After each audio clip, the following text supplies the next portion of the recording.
E aquele pedacinho do coro que nós tivemos a cantar falava de nós passarmos por problemas e por coisas assim, não é?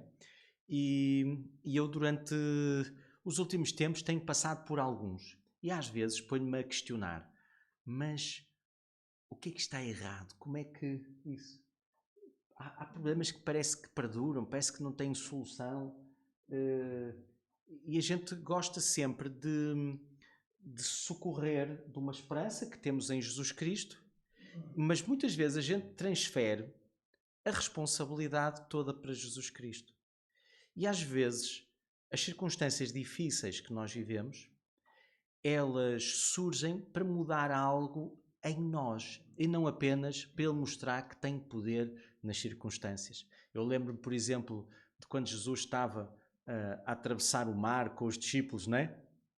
E os discípulos estavam no barco e ele lembrou-se de ir a pé em cima das águas, não é? Aquilo estava complicado e ele mudou as circunstâncias e aquilo foi espantoso e mostrou o poder dele. Mas houve circunstâncias na vida deles que ele podia ter mudado as circunstâncias e não mudou. Por exemplo, ainda estava mal, ele estava a começar o ministério, ele foi lá a Cafarnaum, a cidade em que ele escolheu morar. Ele era de Nazaré, a sua mãe vivia onde? Em Nazaré, e ele escolheu viver a um dia de distância da casa da mãe. Porque há coisas que às vezes o ministério não dá para acontecer quando nós estamos envolvidos, às vezes por... os irmãos dele, eles não acreditavam nele. O Tiago, o irmão dele, só começou a acreditar depois de Jesus Cristo ter ressuscitado, não é? E ter aparecido. Aí tornou-se uma coluna na igreja, não é? E então, imagina o que era ele tentar montar o ministério, os irmãos sempre a desmontarem aquilo tudo. Estão a ver? É complicado, não é? Então, ele mudou-se para Cafarnaum. Quando ele cresceu lá no ministério e tal, ele fez alguns milagres, teve que voltar a Cafarnaum. E quando ele volta a Cafarnaum, e ele já tinha feito algumas coisas, logo querem mandá-lo de uma ribanceira abaixo porque estavam a acusá-lo de ele ser herético, de ele estar a dizer heresias, porque ele se punha como igual a Deus, porque ele leu lá na sinagoga que o Espírito do Senhor está sobre mim e me ungiu, e estava a pôr em si mesmo uma prerrogativa que só o Messias é que tinha. Mas que blasfema! Porquê? Porque eles não o reconheciam ainda, não é? Nem ele se podia revelar, porque mal ele se começasse a revelar demasiado, a coisa ficava muito agitada e ele já não podia andar à vontade e fazer aquilo que ainda queria fazer de preparação. Então há aqui uma gestão difícil. Mas ele podia ter dito logo ao princípio que ainda não tinha chegado a hora dele e dizia lá qualquer coisa, porque Jesus Cristo tinha acesso àquilo que nós temos acesso, só que ele acedia melhor do que nós, não é? Porque ele despiu-se da sua glória e divindade. Ele não fez batota no jogo da vida. Então, ele tinha acesso a um poder e a uma sabedoria que Deus pôs à nossa disposição. Só que nós temos um bocado de dificuldade em chegar lá da mesma maneira, porque nós não somos tão submissos ao Espírito de Deus, não cultivamos a relação com o Pai como ele cultivava, não é? Então a coisa fica assim mais nublada para nós. Mas ele sujeitou-se a passar por alguns sofrimentos, a ser empurrado, a ser não sei o quê, e só quando estavam mesmo para empurrar é que ele disse, ainda não chegou a minha hora. E passando pelo meio deles, retirou-se e a que ninguém lhe disse nada, e eles não estavam calmos, porque quando se vai executar alguém, as coisas estão ao rubro, as emoções, não é? E então, felizmente a gente não viu muitas execuções, mas vimos algumas. Eu lembro, por exemplo, da situação do Saddam Hussein. Ele era uma pessoa que causava também fortes e intensas emoções nas pessoas, umas porque o amavam, outras porque o queriam ver morto, não é? E então houve a execução, mas não correu assim com toda a dignidade que devia ter corrido. Ainda houve um que se pôs a filmar aquilo e permitiu que todos nós assistíssemos a um momento que devia ser privado, que devia ser no recato e vimos as emoções que as pessoas tinham naquele ambiente e não estavam calmas. Jesus podia ter mudado logo ao princípio, mas Deus desenha determinadas circunstâncias também para nos moldar a nós. Porque não é só o meio ambiente que precisa de ser transformado, não é? Ele disse, através do apóstolo Paulo, que nós seríamos transformados de glória em glória, não é? E nós achamos que isso, a glória, quer dizer brilho, não é? Então quer dizer que vamos levar uma polidela e tal e vamos ficando cada vez mais brilhantes. É uma visão romântica do assunto. Às vezes não levamos uma polidela. Às vezes há coisas que estão grudadas em nós que não são só para polir. É preciso esfregar a sério para sair essa sujidade, esses preconceitos, essas ideias que estão agarradas em nós porque nós damos liberdade a que determinados pensamentos e verdades que não têm base na palavra se estabeleçam profundamente em nós. Às vezes é através de experiências que nós temos, outras vezes é através até de traumas. Às vezes nós temos culpa, outras vezes não temos culpa. Mas a verdade é que, quer a vida corra bem, quer a vida não corra bem, a Bíblia ensina-nos que é para nós irmos para onde? Para Deus. É ou não é? Só que às vezes a vida corre-nos mal. E quando a vida nos corre mal, quais são os sentimentos que brotam no nosso coração abundantemente? Vou dar um exemplo. A paz, o amor, o perdão, não é? Não é isso que vem ao vosso coração quando alguém vos agride, essas coisas todas? Não é? Então, onde é que está o vosso cristianismo? O meu também andava nas lonas esta semana. O que é que acontece? Quando nós sofrimos uma agressão, a gente às vezes, o nosso cristianismo ainda suporta, mas quando elas são reiteradas, às vezes, a gente, Senhor, isto agora vamos fazer aqui umas fériasinhas, eu vou tratar disto à tua maneira, já que tu não estás a tratar, eu vou tratar à minha, não é? Não vos acontece? Hã? Então, acontece, claro que acontece muitas vezes. vocês estavam a dizer que os sentimentos, então, não é paz, amor, perdão, benignidade, bondade, misericórdia, não são esses, são outros assim, tipo tristeza, mais revolta, mais expressamos de maneiras difíceis. por vezes expressamos de maneira difíceis. Eu vou-vos dizer assim com palavras assim, pronto, mais ousadas. Raiva, ficamos magoados. A gente sente-se ofendidos. Quando nós somos ofendidos, nós fomos levados cativos. Porque a ofensa, ela é uma armadilha. E a gente cai na armadilha da ofensa, logo ficamos magoados. Às vezes a gente reconhece, outras vezes não reconhece. Quando não reconhece, claro que não lidamos com aquilo que não reconhecemos, não é? E então projetamos sempre a culpa em toda a gente, exceto em nós, não é? E então vamos lidando com as coisas e achamos que aquele está errado, aquele está errado, aquele está errado, aquele está errado, aquele está errado, aquele está errado. Toda a gente está errado. Como a outra que ia conduzir em contramão, ele ligou para o marido e disse assim: eu não sei o que é que se está a passar, mas toda a gente está a conduzir ao contrário na autoestrada. A gente conta sempre esta piada com uma mulher, mas podíamos contar com um homem que eu também já vi, um homem a ir em contramão.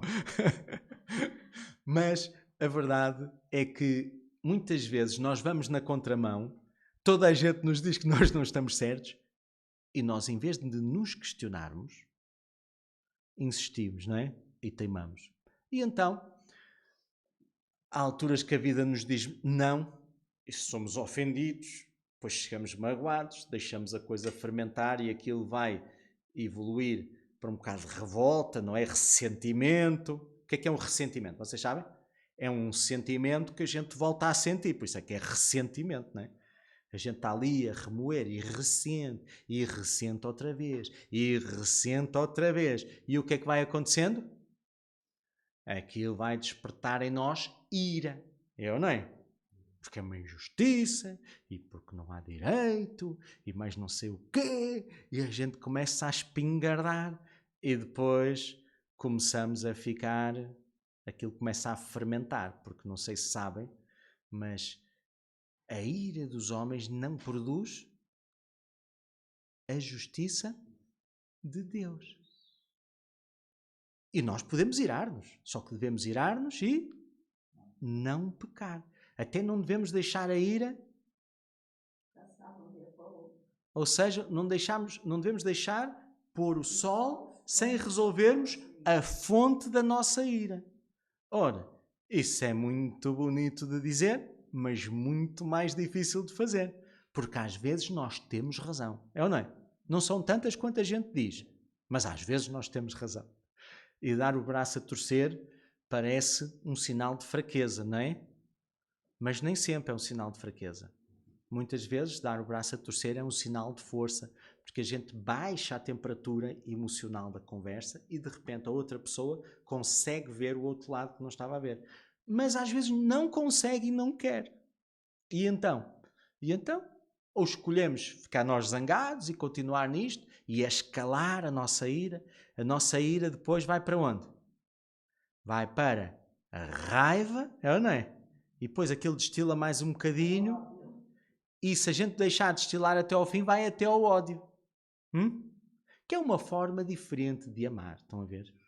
Não é? Às vezes a gente vai do amor ao ódio dentro de casa. Aquilo é assim, é um sopro. Porquê? Porque são dois sentimentos parecidos. São muito intensos. Só nisso é que são parecidos. Não é? O amor é intenso, o ódio também. Mas é engraçado. Nós conseguimos amar e odiar as mesmas pessoas em momentos diferentes, não é verdade? Não costumamos assumir esta verdade, não é? Mas pronto, eu assumo por vocês e vocês podem só assim acenar com a cabeça, dizer que concordam, não precisam levantar a mão, está tudo bem. Pronto. Aquilo que me faz trazer esta reflexão foi que eu durante esta semana comecei a ver este processo todo a acontecer dentro de mim. E eu disse, não, eu preciso de ajuda. Mas a primeira ajuda que eu procurei foi eu ajudar-me a mim próprio. Ora, não fui muito longe, porque à medida que vinham mais estímulos para eu pensar no assunto, e alguns vinham de fora, outros vinham de dentro, a coisa não estava a resultar. Então decidi falar com algumas pessoas. Mas eu estava muito limitado no meu raio de ação esta semana. E então não pude falar. Então fiquei assim a morder-me todo. E como é que eu faço isto? E não sei o quê. Porque havia qualquer coisinha, havia assim um dedinho, mas que não adivinha. Atenção, porque se adivinhasse, eu tinha logo que tratar espiritualmente do meu dedo. Não é?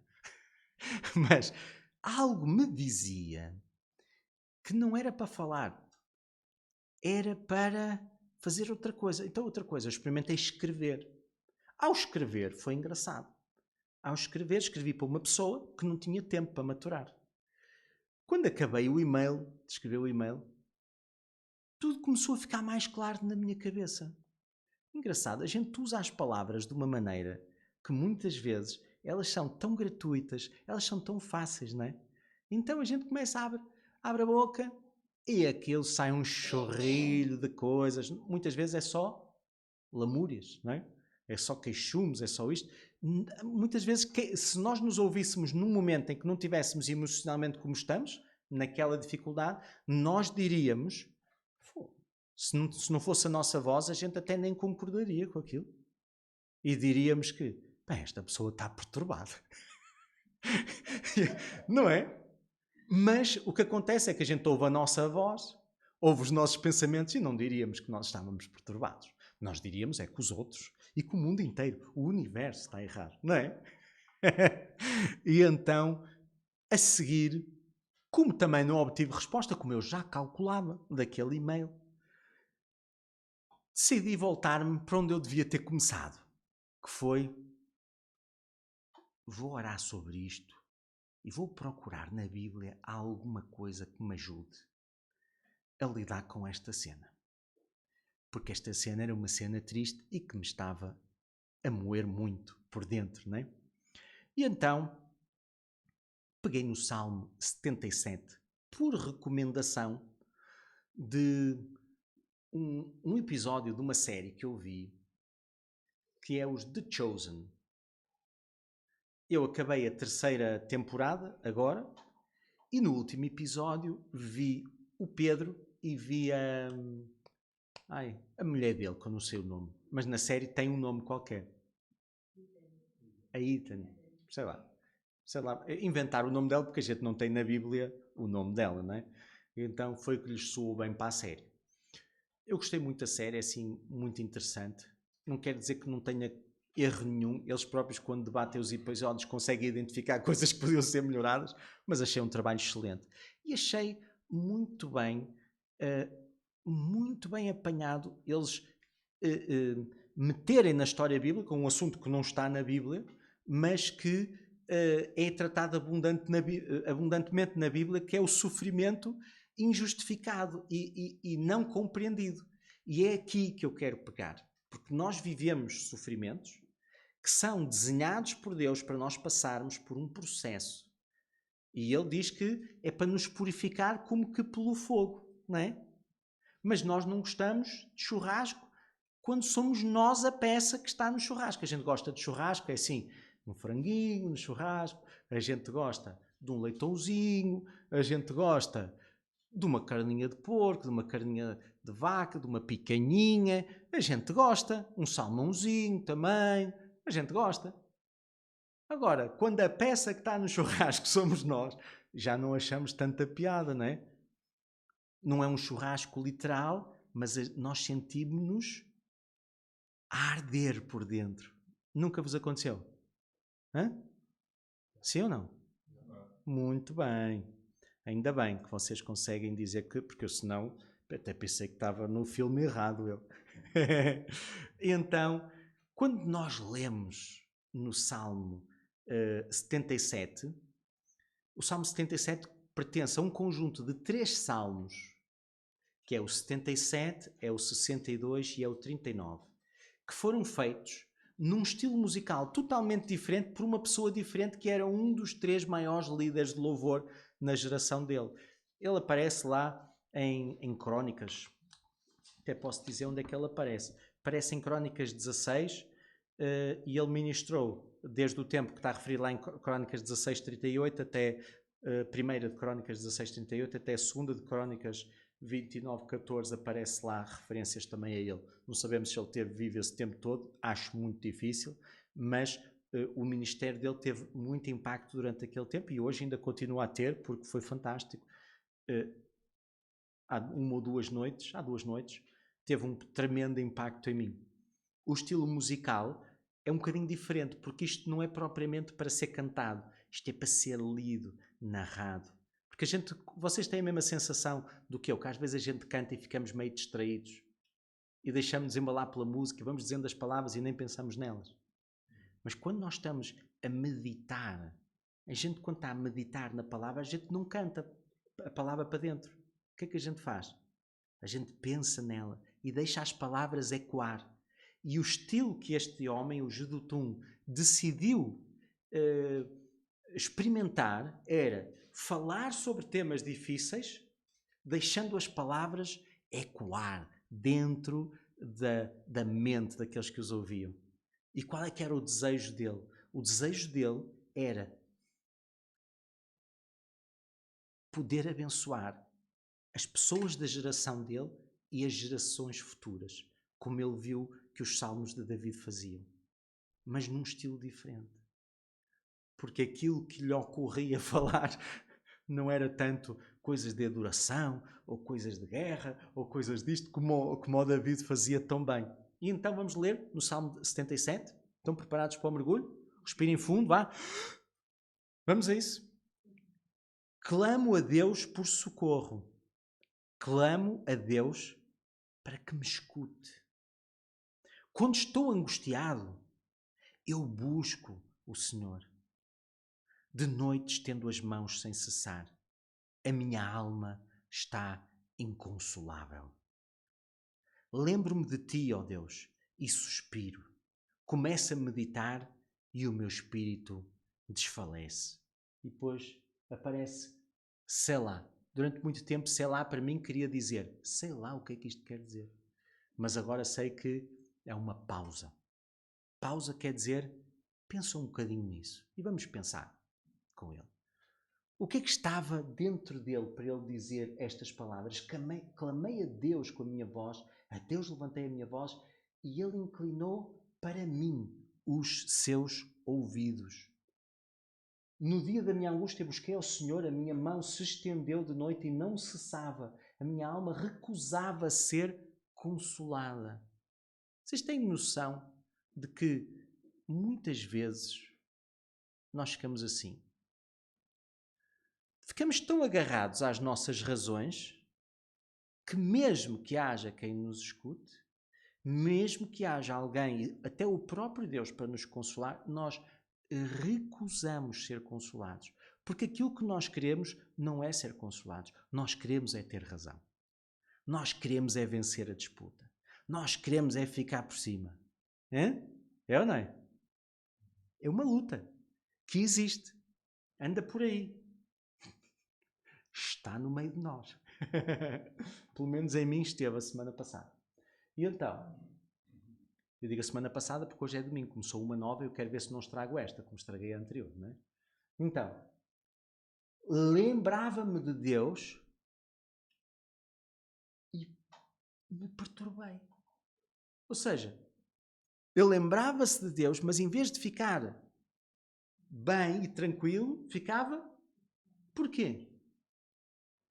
Deus tem algumas características que davam muito jeito em algumas circunstâncias. Quer dizer, ele podia mudar as circunstâncias, ele podia resolver estas coisas, mas não resolve. E isto vai andando, e vai andando, e vai moendo, e vai moendo. É ou não é? E então, queixava-me, que é sempre uma boa opção. Se vocês tiverem um problema, queixem-se. Porque isso normalmente ajuda. Não ajuda? Nada. Pensem no assunto, mas quando for a parte de queixar, vocês fazem assim. Mordem a língua, travam as coisas e tentem travar isso. E vão ver o benefício que há. A língua pode ficar a doer, mas fica só a língua a doer. Não dói mais nada. Se vocês se queixarem, vão ver, vão doer muito mais coisas. E além de se queixar, em vez de ficar melhor, o que é que aconteceu ao seu espírito? Desfalecia. Porque quando nós nos queixamos, nós achamos que temos razão e dizemos muitas coisas que vão contra a sabedoria de Deus. É ou não é? Então Deus, em vez de ficar próximo e a cuidar de nós, diz, pronto, queres o teu tempo, está à vontade, desfruta do teu tempo. E nós ficamos assim, meio perdidos, cheios de razão, mas meio perdidos. É ou não é? E então, sustentaste os meus olhos acordados, estou tão perturbado que não posso falar. Às vezes são as pessoas que não nos deixam falar, outras vezes somos nós que não temos palavras para expressar o que estamos a sentir. Por isso, falar com os outros é bom. É queixar-nos? Não é? Mas olha, estou a passar por isto. Quando nós estamos a falar e estamos a explicar o que é que nós estamos a pensar, sem ser a pôr os outros a votar na nossa opção, o nosso pensamento organiza-se. Que foi o que eu fiz escrevendo o que eu estava a viver, para ver se eu me organizava. E de repente, acabou a pausa e ele continua. E diz, não me permites fechar os olhos, estou tão inquieto que não consigo falar. Nesta versão, fica no verso 5. 4 ainda, não é? 4 ainda. Exato. Agora para o 5. Considerava os dias da antiguidade os anos dos tempos antigos. Ora, o que é que aconteceu lá atrás? Vocês lembram-se ou não? O que é que aconteceu lá atrás? Na vossa vida pessoal. Aconteceram coisas? Muitas coisas, algumas delas difíceis de lembrar. Boas e más. Umas difíceis de lembrar, outras fáceis. Normalmente a gente lembra-se com muita facilidade do que aconteceu de mal. É ou não é? Dizem os estudiosos que nós precisamos, por exemplo, de 10 estímulos construtivos de uma pessoa para apagar um estímulo negativo que ela nos deu. Estão a ver que se for 50-50, o bem já perdeu, hein? É por isso que isto da vida com Deus requer alguma intencionalidade da nossa parte. Não é, a gente joga aí a roleta e vamos só jogar para o ímpar. E isto, na média, há de parar tudo lá no sítio certo. Não é assim? Nós temos mesmo que determinar não pecar. Porque, na média, se a gente pecar em metade das circunstâncias que temos, a gente peca demais. Não é? e vai arranjar sarilhos que nunca mais os desata. É quase como quem quer encher um depósito de água e aquilo está roto por todos os lados. A gente pode pôr lá a água que a gente quiser, que ela vai-se embora, que é um instantinho. Por isso é que nós temos que tapar as roturas para que a água se vá acumulando. Porque Deus gosta daquele sistema de rega gota a gota, com um fiozinho. E se a gente guardar o que Ele nos dá, bem, aquilo dá para encher um tanque. Mas às vezes a gente dá assim, atropela o reservatório e vai-se aquilo que a gente acumulou durante montes de tempo num instante. E depois a gente queixa-se. E dizemos que os outros é que estão errados e que não sei o quê. É ou não é? Mas às vezes, em vez da gente falar, a gente tapava a ruptura e resolvia o problema, não é? Mas ele o que é que faz? Ele começou a pensar então nos dias da antiguidade, a meditar nisso. Os anos dos tempos antigos. De noite chamei à lembrança o meu cântico e meditei em meu coração. E o meu espírito esquadrinhou. Enquanto a gente se está a queixar e cheio de raiva e tal, não sei o quê, não sei se vocês já se perceberam que o nosso espírito não esquadrinha nada. Já sabe tudo, não há que investigar nada. Está certíssimo do que é que tem que fazer. Destruir, destruir, destruir. É ou não? Mas quando a gente se acalma e pensa e tal, não sei o quê, bem, meditamos e de repente o nosso espírito começa a ganhar outro tipo de percepções. Se nós quisermos amplificar a nossa percepção, o que é que a gente faz? A gente retira-se, a gente ora, a gente jejua, a gente busca conselhos de pessoas que não queiram tomar partido por nós. Estão a ver? Temos várias ferramentas ao dispor.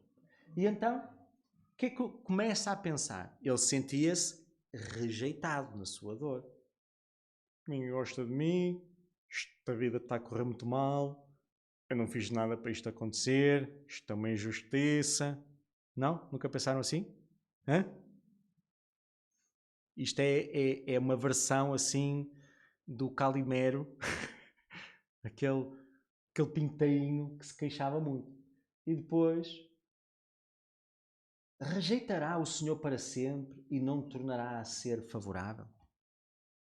Ele, ao esquadrinhar, ele sente-se rejeitado, ele sente que Deus não está a jogar na equipa dele, ou está na bancada distraído com outro assunto mais importante que ele, ou então está a jogar na equipa errada.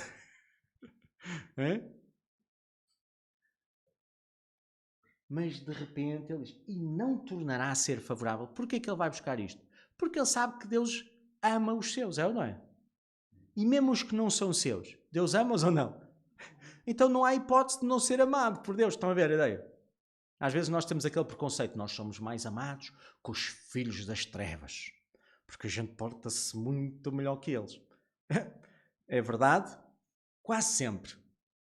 Mas às vezes Deus faz elogios aos filhos das trevas que não consegue fazer aos filhos da luz. Lembram-se de algum ou não? Os filhos das trevas são mais prudentes na sua geração do que os filhos da luz. Está na Bíblia. Acreditam nisto ou não? Porquê? Porque nós ficamos satisfeitos com termos um Deus que sabe tudo e então podemos não saber nada. Porque Ele sabe tudo, Ele está por nós. Se Ele é por nós, quem será contra nós? Olha, primeira pessoa que pode ser contra nós somos nós mesmos. Porque quando a gente lê o resto lá do texto de Romanos 8, o que é que a gente vê? Porque nem a morte, nem a vida, nem os principados, nem as potestades, nem isto, nem aquilo, nem a altura, nem a profundidade, nem o passado, nem o porvir, ou não sei o quê, nem alguma outra criatura nos separará do amor de Deus. Pronto, isto é fantástico. Só faltou uma coisinha na lista, que foi eu. Porque eu posso, com as minhas decisões, ir-me afastando progressivamente e beneficiar cada vez menos do relacionamento que tenho com Deus, é ou não é? Certo? E então, não tornará a ser favorável? Ele achava que não, mas olhando para trás começou a ver que Deus lhe tinha sido favorável em muitos momentos. E nós, quando olhamos para trás, conseguimos ver isso também. Imaginem o que é trazer isso à memória quando nós estamos mesmo na mão de baixo. Ajuda ou não ajuda? O sofrimento não acaba, mas a perspectiva muda. É ou não é? Cessou para sempre a sua benignidade? Acabou-se já a sua promessa? Aquilo que ele prometeu de geração em geração. Ele falou, há bocadinho estávamos na escola dominical e falou o Agostinho, por acaso é meu pai, não é? Falou do Abraão. O que é que Deus prometeu ao Abraão? Olha lá para o céu. Ele olhou, consegues contar as estrelas? Não, olha, vão ser assim os teus filhos. E olha, até nós somos filhos da fé que Abraão depositou em Deus. É ou não é? Ele podia-se pôr a contar tudo com o telescópio Hubble, que ele não conseguia contar aquilo que Deus fez ao longo de toda a história. Porque eu há bocado ouvia a minha mãe, a Silvina, a orar, e ela estava a referir um senhor Cavaco, que foi dos primeiros cristãos no nosso país. Ele deve ter sido a segunda ou terceira geração. Exatamente. A segunda ou terceira geração de cristãos que nós reconhecemos. E os outros que foram antes cristãos, mas que se calhar não foram cristãos à nossa maneira, não é? Só Deus é que sabe essas coisas. Evangélicos, eu sei. No sentido... Em Portugal, quer dizer, porque o Evangelho chegou a Portugal. Certo, por volta de 1800 e qualquer coisa, o Evangelho, como a gente o reconhece, não é? Pois. Mas será que Deus ficou sem testemunho todas aquelas centenas de anos? Numa igreja que tinha uma parte que o seguia, numa parte que não o seguia, que até tinha idolatria lá. Só Deus é que sabe o que é que se passou nesses anos. Eu fico assim muito humildemente à espera do dia em que eu vá lá para o céu e vou querer conhecer os cristãos todos da Idade Média. Porquê? Porque alguma coisa deve ter acontecido, porque Deus ama tanto os seres humanos da Idade Média quanto nos ama a nós. É ou não é? Agora, nós não temos ferramentas para avaliar, porque nem estávamos lá, nem nos cabe a nós avaliar a salvação dos outros. Se nós gastássemos o tempo a cuidar da nossa, ela crescia e dava muito mais frutos, é ou não é? E assim, muitos mais poderiam ter a oportunidade de conhecer Jesus Cristo. Mas eu não estou a criticar o teu pensamento, porque é o meu também tantas vezes. Do ponto Não de é? vista de fundação de igrejas. Da fundação de igrejas, certo? E eu percebi o que tu estavas a dizer, mas achei caricato, porque nós pensamos assim. Nós pensamos mesmo assim. E isto, às vezes, ajuda a nós nos sentirmos mais protegidos, mas, ao mesmo tempo, também nos impede de reconhecer a glória de Deus. Por exemplo, eu achei, a primeira vez que ouvi, achei muito estranho haver islâmicos que sonhavam com Jesus. Ora, porquê é que os islâmicos são de sonhar com Jesus e eu nunca sonhei com ele? E eu, em vez de ficar contente, fiquei triste. Se for verdade, isto é uma injustiça. Porque eu já estou na igreja há tantos anos e eles ainda estão, mas é virados para lá e tal. Depois eu percebi, ora, os cristãos não vão lá, o que é que Jesus faz? Vai lá ter com eles. E alguns dos islâmicos dizem que Jesus, em vez de lhes pregar o Evangelho, manda-os ter com um cristão, para ser o cristão a cumprir a missão. Ora, eu acho que Jesus faria melhor a explicar o Evangelho do que o cristão. Mas a verdade... Mas é que Jesus vem falado no... Eu sei. Vai lá no Corão. Lá é chamado Issa e tem mais poderes do que o próprio Maomé, não é? Em nome de Alá, curarei os enfermos. Em nome de Alá, ressuscitarei os mortos. Está lá escrito. E o Maomé não era capaz de fazer isso. Portanto, certo, mas naquele bocadinho põe mais poder em Jesus Cristo do que aquilo que foi visto a vida toda no Maomé, não é? Ou seja, eles têm lá umas sementezinhas, porque Deus nunca se deixa ficar sem testemunho. Já houve quem se convertesse através do Alcorão. Desses versículozinhos. Desses extratos. É verdade, sim senhor, mas eu gostava de trazer a conversa de volta para o nosso sofrimento e a forma como nós lidamos. E quando nós estamos centrados em nós, o que é que nos acontece? Ficamos a destilar a nossa dor, a lamber as feridas e, por exemplo, e faz bem lamber as feridas. Porquê? Porque desinfeta a saliva, não é? Se não tivermos comer nada assim estranho, não é? Pelo menos não infeta. Mas, por outro lado, a gente também tem que deixar as feridas cicatrizar. Temos que dar uma lavadela, mas não podemos estar sempre a lamber as feridas. Temos que deixar a coisa acontecer, porque Deus já programou o corpo para ele se regenerar sem a gente andar lá sempre a escarafunchar. Então vejam, o que é que ele diz? Cessou para sempre a sua benignidade, acabou-se já a promessa de geração em geração. Podes avançar? Esqueceu-se Deus de ter misericórdia? Ou encerrou ele as suas misericórdias na sua ira? Porque ele sentia que Deus estava irado com ele.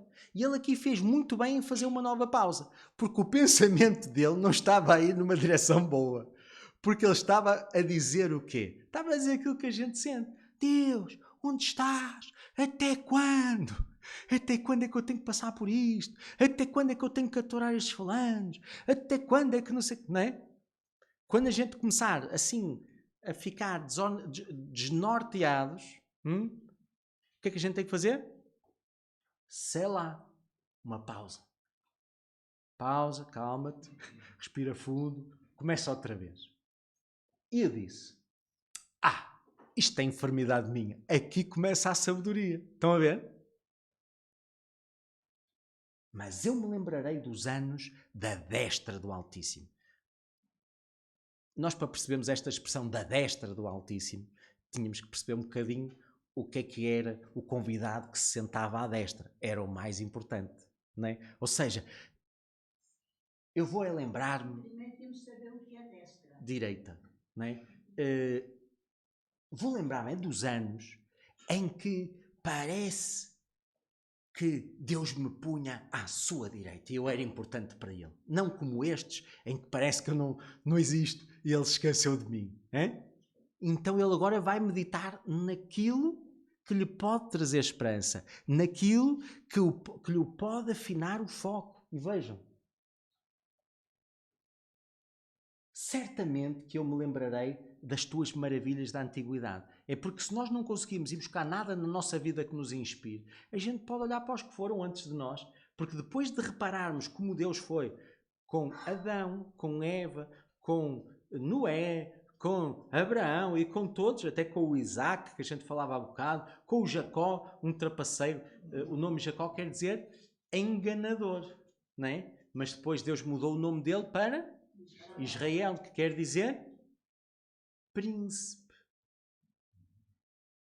Mudou-lhe o nome quando houve aquela luta no Vale de Jabó, que eu gostava de ter assistido àquela luta.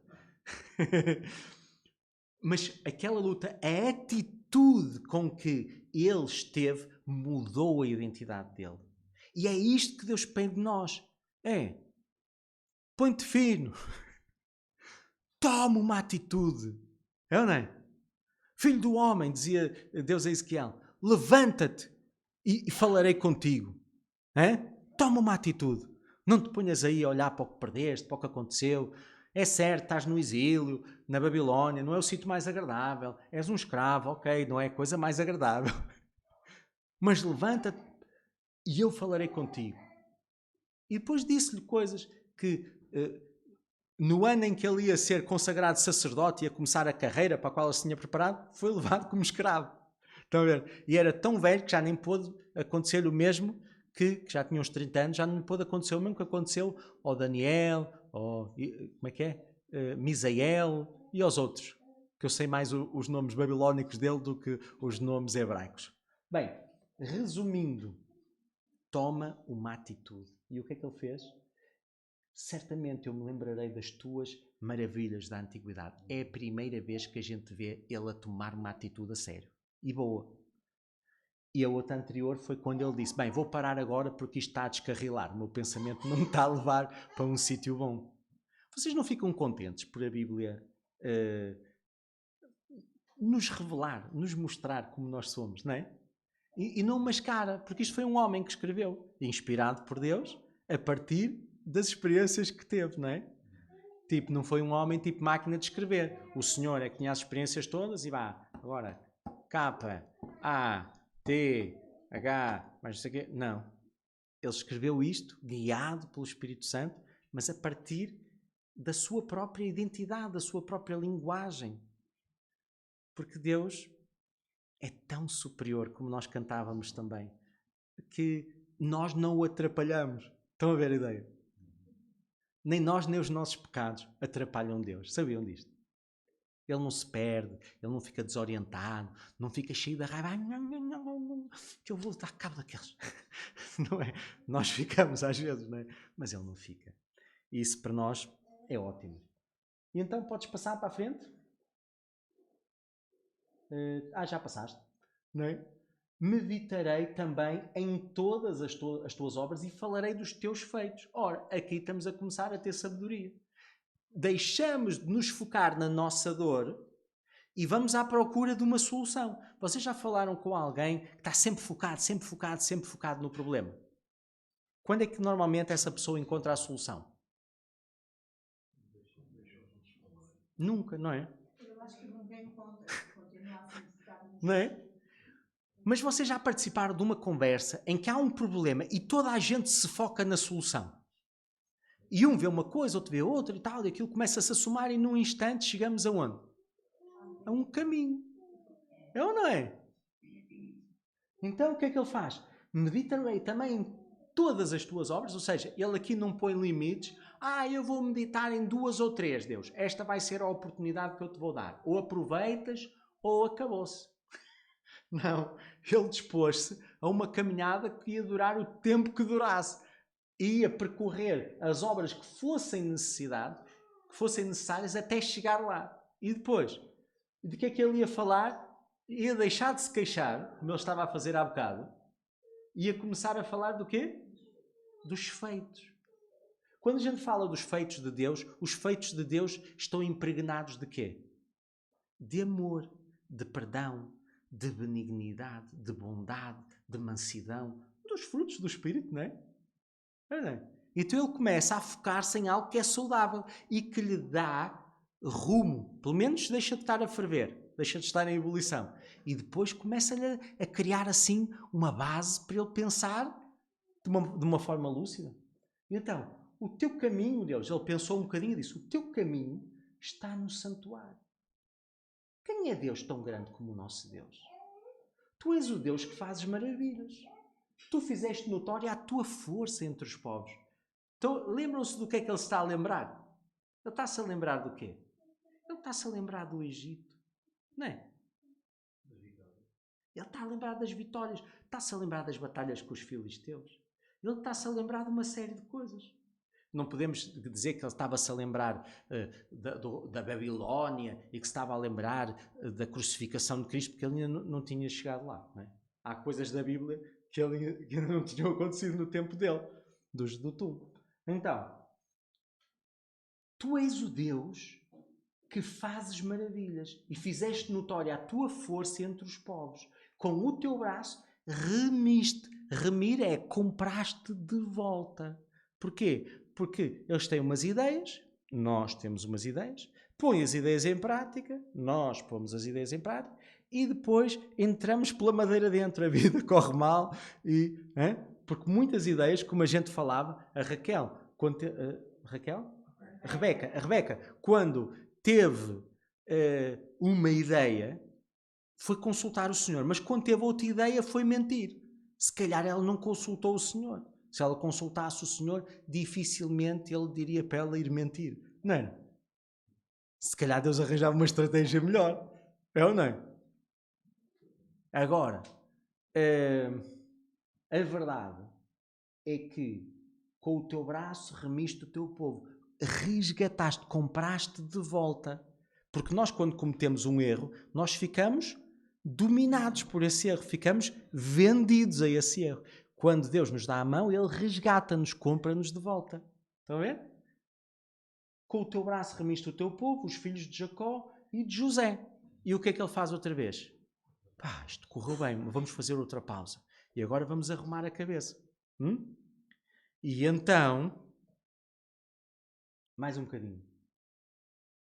As águas te vieram, ó Deus, as águas te vieram e tremeram. Os abismos também se abalaram. As nuvens lançaram água. Os céus deram um som. As tuas flechas correram de uma para outra parte.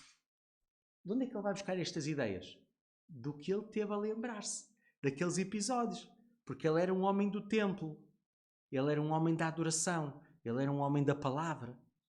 Ele conhecia os episódios das Escrituras, que já tinham sido escritas até à altura dele. E então ele vê as águas, ele vê os abismos, ele vê os tremores da terra, os tremores disto e não sei o quê. O Elias passou por coisas destas, não é?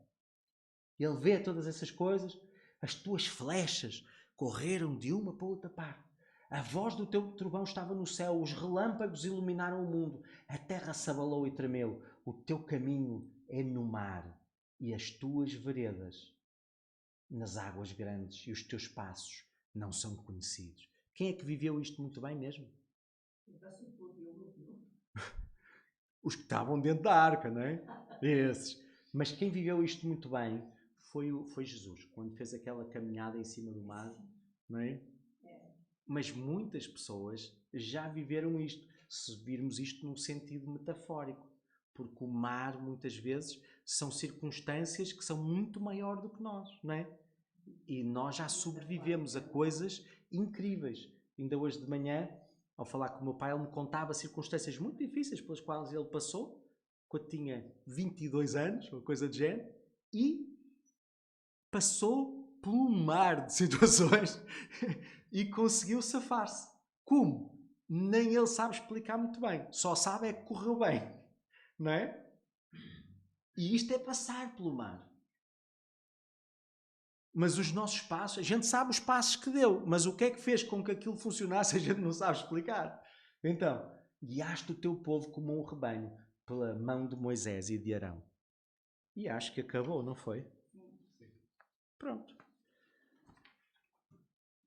Eu já vos contei uma circunstância difícil que vivi nesta semana, mas não vos contei qual foi a circunstância. Contei-vos como é que eu me senti na circunstância. Porque nem tudo o que a gente vive edifica os outros, é ou não é? Mas as circunstâncias que nós vivimos e a forma como nós lidamos com as circunstâncias, elas podem edificar os outros. Então, a partir dessa experiência, mergulhamos na palavra. Ainda tenho aqui mais um bocadinho do Salmo 39, que não vou fazer percorrê-lo todo, mas vou-vos só ler assim um bocadinho, para vocês verem como Jedutum aqui já sabia mais um bocadinho.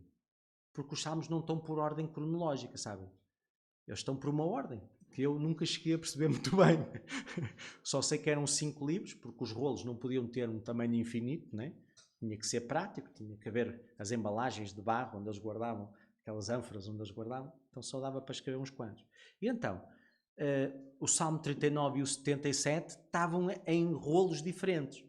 E o que é que ele diz no Salmo 39? Eu disse: guardarei os meus caminhos para não pecar com a minha língua. Guardarei a minha boca com um freio, quando o ímpio estiver diante de mim. Com o silêncio fiquei mudo, calava-me mesmo acerca do bem, e a minha dor se agravou. Esquentou-se-me o coração dentro de mim, enquanto eu meditava, acendeu-se um fogo. Então falei com a minha língua. Isto assim, dito de outra maneira, como é que fica? Fica. Ele vigiou a conduta dele. Estão a ver? Ele não pecou em palavras. O que é que ele fez? Trincou a língua, mas não disse nada. Vou pôr uma mordaça na minha boca. Enquanto os ímpios, quem são os ímpios? Até podem ser os nossos irmãos na fé, mas são os que nos estiverem a irritar. Esses é que são os ímpios para nós. É ou não é? São os que não têm razão. Enquanto tiver as pessoas que me irritam, eu vou fechar a matraca. Só que enquanto ele se calou, em vez da coisa melhorar, o que é que aconteceu? Enquanto eu me calei, assim, tipo resignado, eu contive-me inutilmente. A minha angústia aumenta, o meu coração ferve dentro de mim, né? E depois aumentava assim um fogo, que é o que ali está, né? Acendeu-se um fogo. E então ele diz, comecei a dizer: faz-me conhecer, ó Senhor, o meu fim e a medida dos meus dias qual é, para que eu sinta quão frágil sou. Ele aqui já põe um foco mais rapidamente.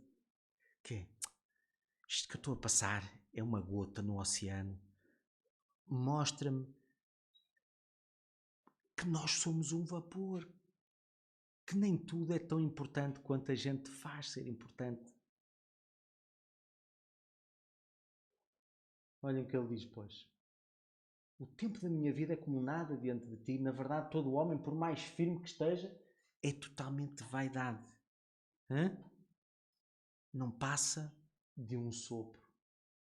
E faz outra pausa. Porquê? Porque ele teve um pensamento bom, mas também, onde é que o está a levar isto? A gente perde-se um bocadinho. Agora, estou desfocado do problema, estou focado em ganhar perspectiva, mas se eu me vir como não valendo nada, de facto, e que isto tudo é um vapor e um sopro, também não estou a ir por uma direção boa. Estão a ver? Mas é bom eu conseguir ver em perspectiva. Mas quando a gente percebe que está a descarrilar, o que é que a gente faz? Pausa. Calma, respira fundo. Vamos começar outra vez. Não é assim na nossa vida. Vocês têm planos que, tipo, isto aqui está o ponto A, está aqui o ponto B, pegam numa régua, zau, e já estão lá na solução. Ou vocês vão fazendo assim iterativamente, às vezes até um bocado erráticos, até chegar ao sítio. Não é assim que a gente faz? É o que ele está a fazer. E a palavra de Deus não fica imperfeita por ele estar a fazer isto. Fica perfeita, porque descreve como é que a gente vive as coisas. E então, na verdade, todo homem anda numa vã aparência. Na verdade, em vão se inquieta. Que era o que ele estava. Ele estava como? Inquieto. Estão a ver? Ele viu a vida dele em perspectiva e de repente já consegue ver que ele também não está certo. Que ele também não estava a contribuir para a solução, mas estava a contribuir para o problema. E vão se quietam, olha, amontoam riquezas e nem sabem quem é que as levará. Eu não é? Quem vive para o trabalho e para o dinheiro e para acumular, e para acumular, e para acumular, e para acumular, e não consegue fazer assim um sei lá, vamos lá pôr um travão e pensar para que é que serve tudo isto? E o que é que eu estou a queimar para ter isto tudo, não é? Faz sentido? Se não aprendem a fazer um sei lá o que é que lhes acontece. Mas já vi muitas vezes. Vamos lá, passamos? Ok. Agora, pois, Senhor, que espero eu? A minha esperança está em Ti. Reparem, ele já não quer aquela solução que ele criou ao princípio. Mata os meus inimigos, dá-me razão. Estão a ver a ideia? Acaba com aqueles trapalhões daqueles orgulhosos dos ímpios. Hã? Não. A minha esperança não está no que Deus vai fazer. Está em Deus. Porque em Deus até o mal se pode transformar em bem. É ou não é? Até os nossos maiores erros e as maiores tragédias e traumas se podem transformar nas maiores bênçãos. Sabe qual é que foi a pior tragédia que aconteceu a Jesus? Qual é que foi? A cruz. Foi ser crucificado, não é? Mas ele não tinha nascido para morrer. Exatamente. Não morreu. Foi difícil, foi, mas não morreu. Morreu. E morrer deu-lhe a oportunidade de quê? De ressuscitar. E não foi bom ele ter ressuscitado? E não só de redimir. Ora, a missão dele foi cumprida ali na cruz e no túmulo. A gente costuma dizer só na cruz, não é? Mas ele não ressuscitou na cruz. Ele ressuscitou no túmulo, não é? Então ali, no lugar da morte, onde a morte acontece e onde a morte nos conduz, é de onde ele vence tudo, não é? E então, a minha esperança está em ti. Ele agora já não está a olhar para os erros dos outros. Está a olhar para onde? Para cima. Para cima. Mas depois de olhar para cima, o que é que ele repara? Nos seus próprios erros. Ele pede livramento de quê?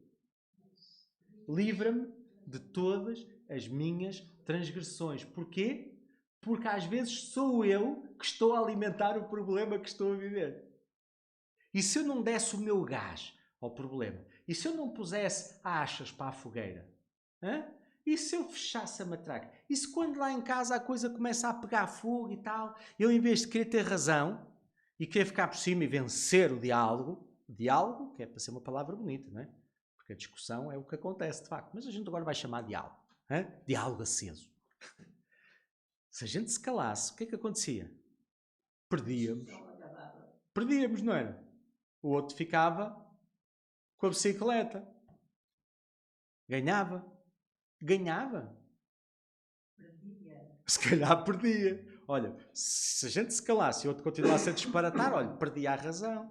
Perdia o argumento. Numa discussão, quando uma pessoa se cala, a outra perde, porque não tem ouvidos que eu ouçam. E porque para dançar com uma pessoa é preciso essa pessoa. E onde dois não querem, onde um não quer, dois não discutem. É ou não é? Então, de facto, ele começou a ter muita lucidez agora. Já não é quase o mesmo Jedutum que a gente viu no início. Livra-me de todas as minhas transgressões, não me faças o opróbrio dos loucos, não me faças a anedota dos loucos, não me faças a vergonha dos que passam mal. Tipo, o cúmulo dos que sofrem. Emudeci, não abro a minha boca, porquanto tu fizeste. Mas ele está a falar ou não está? Só que não abre a sua boca. Como é que ele está a falar e não abre a sua boca? Está a escrever. Porque está a falar com Deus, mas não está a abrir a boca para incendiar e para regar com gasolina. O problema que ele tem. Estão a ver? Tira de sobre mim a tua praga. Estou desfalecido pelo golpe da tua mão. Ele agora já está a tirar a responsabilidade do que ele está a sofrer por aqueles que lhe estão a infligir o sofrimento e está a dizer assim a Deus: olha Deus, isto és tu que estás a fazer. Mas não está a culpar Deus. Não é esse o sentimento que a gente vê aqui. Ele está a dizer: tu estás a deixar que isto aconteça.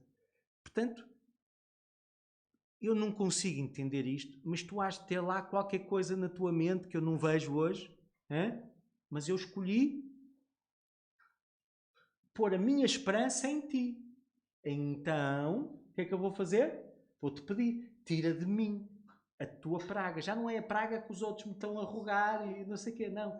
Tira de mim a tua praga. Eu estou desfalecido pelo golpe da tua mão. Estas circunstâncias difíceis estão a produzir em mim um sofrimento difícil.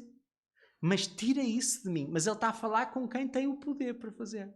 E quando é que Deus vai tirar? Quando deixar de haver razão para a punição. Vocês sabem que as pessoas que cometem um crime, elas são presas, não é? E depois de serem presas, passado um tempo, o que é que lhes acontece? São postas em liberdade. Porquê? Porque, teoricamente, aquele tempo de prisão produz nas pessoas arrependimento, mudança e 30 por uma linha, não é? Mas é esse o objetivo da lei, é isso que estava lá, não é o que acontece. Mas é um bocado isso, é para pensar e não sei o quê, não sei o que mais. Agora, quando a gente vai a castigar um filho que já está arrependido, já percebeu, a gente castiga. Às vezes não faz sentido castigar, não é? E se a gente está a castigar um filho e ele chega ao objetivo da lição, a gente, olha, tu escapaste por um milésimo, pá. Se tu te mantivesses orgulhoso e resingão mais um segundo, tu ias passar por isto, aquilo. Mas agora já não faz sentido castigar, porque o objetivo do castigo já o estou a ver. Na realidade, já absorveste. Então, quando castigas o homem com repreensões por causa da iniquidade, fazes com que a sua beleza se consuma como uma traça. Assim todo o homem é valado. Ele agora parece que se desfoca outra vez. Estão a ver? Porquê? Porque ele está agora está outra vez focado, já não está em Deus, está focado aonde? Na dor dele, no sofrimento dele. Ele não estava a ir tão bem. Estava ou não estava? Ele estava a ir tão bem, de repente, volta a perder-se. Mal ele repara que se está a perder outra vez, o que é que ele faz? Selar. Uma pausa. Ora muda. Ouve, Senhor, a minha oração e inclina os teus ouvidos ao meu clamor. Não te cales perante as minhas lágrimas, porque eu sou um estrangeiro contigo e peregrino, como todos os meus pais. Poupa-me até que tome alento antes que me vá e não seja mais. E acabou, não acabou? Ainda há o 13, não é? Já li. O 13. Ou seja, Aqui acabou. Não teve a resolução que nós estávamos à espera. Mas teve uma resolução. Não, ele poupa-nos até tornolentos antes que nos dá e não seja mais. Porque ele percebeu o tempo que ele durava e que era pouco, e se ele passasse o resto da vida entregue àqueles sentimentos, ele perdia-se. Mas Deus não queria isso. O que é que Deus queria? Deus queria restaurá-lo. E ele agora parece que se entrega ao processo e vai deixar de se queixar. Pelo menos acabou o salmo. Não sabemos o que é que ele conversou depois. Vamos agora aplicar isto à nossa vida. Como é que seria a nossa vida se a gente, de vez em quando, em vez de cantar eu sei lá, a gente fizesse um sei lá? Fizéssemos uma pausazinha quando não estamos a ir pela direção certa. Como é que seria a nossa família? Como é que seria a nossa igreja? Como é que seriam as relações que a gente tem de trabalho, as relações de vizinhança? Não é? Havia muita coisa que se degrada que não se degradaria. Vocês conseguem imaginar como é que será o futuro desta igreja se todos nós decidíssemos hoje aqui fazer isto que o Gedutu nos ensinou? Vocês têm noção? Íamos ficar atraentes para os nossos vizinhos que nos trataram mal. Ainda ia demorar um bocado a passar as coisas que a gente fez antes de vir para o culto. Estão a ver? Não é? Eles ainda tinham que relaxar, ainda tinham que baixar a temperatura. Mas com o passar do tempo, e eles ao verem a consistência da nossa bondade, da nossa sabedoria, e não uma sabedoria baseada na religiosidade, mas uma sabedoria baseada na palavra, no bom senso, na sabedoria que vem do alto e que não vem do que a gente acha no calor do momento. Nós tornávamos uma comunidade super atraente. Faz sentido o que eu estou a dizer? Então, quem é que gostava de fazer isso? Como é que se começa? Trinca-se a língua e fecha-se a matraca. E então tudo isto é possível. Mas não é linear. Nem sempre o nosso coração vai acompanhar as nossas decisões. Ele vai-nos sempre puxar para ali. Mas o nosso coração só é enganoso se nós formos idólatras. Sabiam? Enganoso é o coração do homem, mais do que todas as coisas. Quem o conhecerá? Que coração? Vocês vão ler antes. É o coração de gente idólatra, que tem um coração de pedra, que só com ponteira de diamante, né? Ponteira de ferro com ponta de diamante, é que dava para escrever nas tábuas daqueles corações duros. Esse coração é enganoso. Mas deleita-te, pois, no Senhor, e Ele te concederá os desejos do teu coração. Conceder os desejos do coração enganoso? Não, nem pensar. Mas quando nós nos deleitamos no Senhor, o nosso coração, ele já não é enganoso. Ninguém consegue ter um coração enganoso e deleitar-se no Senhor. Porque ao deleitarmos no Senhor, o nosso coração afina-se com o céu. É ou não é? E passamos a ser doces, passamos a ser retos, passamos a ser íntegros, passamos a ser razoáveis, passamos a ser agradáveis. Vamos orar? Senhor Jesus, obrigado pela tua palavra, Pai. E queremos te dar graça, então, pelas tribulações pelas quais passamos. Porque, de facto, se há pessoas que nos enganam, se há pessoas que nos trapaceiam, se há pessoas que parece que só estão bem a destruir a nossa vida, sem a gente lhes ter feito mal nenhum, dizemos nós, às vezes de facto não fazemos, mas outras vezes demos um estímulozito ao outro, a verdade, Pai, é que podemos sempre olhar como aqui vimos. Tudo isto, há um grande arquiteto por detrás, há um desenhador que desenha circunstâncias difíceis para que aquilo que não está bem em nós seja detectado e venha à tona.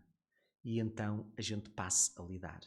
Então nós queremos consagrar a Ti e dizer-te, Deus, ajuda-nos, Pai, neste processo. E nós determinamos diante de Ti, Deus, calar a nossa boca, não alimentar discórdias e discussões, mas ficarmos simplesmente calados. Parece que vamos perder as discussões e vamos perder naquele momento, mas vamos ganhá-las a seguir, quando for notória a nossa sabedoria e de que nós andamos com o Altíssimo. Porque ninguém que não anda com o Altíssimo consegue fazer essas coisas. E então nós queremos, Pai, agradecer-te no nome de Jesus, Deus, porque tu não nos convidas a coisas que tu não nos dês os recursos para cumprir. E eu, diante de ti, te digo que não tenho recursos dentro de mim, em mim mesmo, para cumprir esta determinação. Mas sei que tu tens recursos, sei que tu podes, sei que tu queres. O que falta muitas vezes é eu querer também. Por isso eu consagro-te a minha vida e concedo-te a liberdade de tu travares as coisas à minha volta para eu não conseguir falar, para eu conseguir cumprir, para eu fazer disto como que se fosse um voto, para que eu tenha o temor do Senhor e eu me segure mesmo quando as circunstâncias forem extremamente exigentes. E então eu possa seguir o caminho da sabedoria e fazer umas pausas e não dar larga a tudo aquilo que me sobe ao coração quando o coração está desafinado. No nome de Jesus, para a tua glória.